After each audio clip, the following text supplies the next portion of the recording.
TNT rocks. Digimon rocks.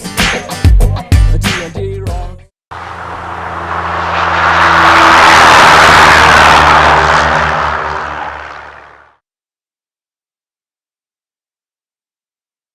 മുത്തശ്ശൻ എവിടേക്കാ?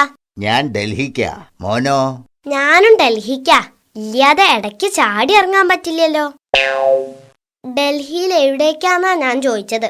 ഡൽഹിയിൽ എന്റെ മകളുടെ വീട്ടിൽ പോവുക. മോൻ ഡൽഹിയിൽ എവിടേക്കാ?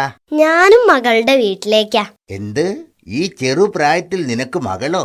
അയ്യോ, എന്റെ അല്ല, എന്റെ അമ്മാവന്റെ മകൾ ഡൽഹിയിലുണ്ട്. അമ്മാവന്റെ ആണേലും മകള് മകള് തന്നെയല്ലേ? അത് ശരി, അമ്മാവന്റെ മകള്, അതായത് മുറപ്പെണ്ണ്. വലുതായാൽ നിനക്കവളെ കല്യാണം കഴിക്കാം. അയ്യേ, അവള് മുറപ്പെണ്ണല്ല, മുറം പോലുള്ള പെണ്ണാ. എനിക്ക് വേണ്ട. കല്യാണം കഴിക്കാൻ ഞാൻ ഒരാളെ കണ്ടുവച്ചിട്ടുണ്ട്. അമ്പടാ, ആരെയാ നീ കണ്ടുവച്ചത്? ദാ ആ വരുന്ന എയർ ഹോസ്റ്റസിനെ. എടാ ഭയങ്കര, നീ ആള് കൊള്ളാവല്ലോ.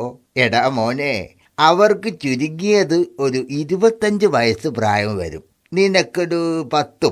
അങ്ങനെ വരുമ്പോ 15 വയസ്സിന്റെ വ്യത്യാസം.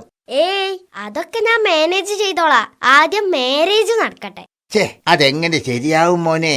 മോനേക്കാളും 15 വയസ്സ് കൂടുതലല്ലേ അവർക്ക്? മുത്തച്ഛനാണെന്ന് പറഞ്ഞിട്ടെന്താ, ഒരു വിവരമില്ല. അതെ മുത്തച്ഛ, അതിനൊരു വഴിയുണ്ട്. ഞാനേ 15 വർഷം കഴിഞ്ഞിട്ടേ കല്യാണം കഴിക്കുന്നുള്ളൂ.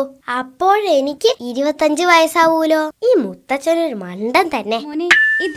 പ്ലീസ് സർദാർ, ഇത് നിങ്ങളുടെ സീറ്റ് അല്ല, മാറിയിരിക്കണം പ്ലീസ്. പ്ലീസ്, ഇത് ഫസ്റ്റ് ക്ലാസ് സീറ്റാണ്, നിങ്ങൾ മാറിയിരിക്കണം. ഞാൻ ഇവിടെ ഇരിക്കും. എന്താ മാഡം പ്രശ്നം? മോനെ, ഇദ്ദേഹം ഫസ്റ്റ് ക്ലാസ് സീറ്റിലാണ് ഇരിക്കുന്നത്. എത്ര പറഞ്ഞിട്ടും കേൾക്കുന്നില്ല.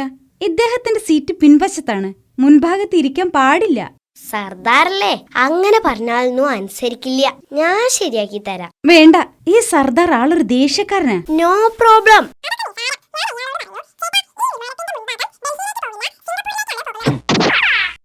വാവ്, ഇതെങ്ങനെ സാധിച്ചു? മോനെന്താ സർദാർജിയോട് പറഞ്ഞത്?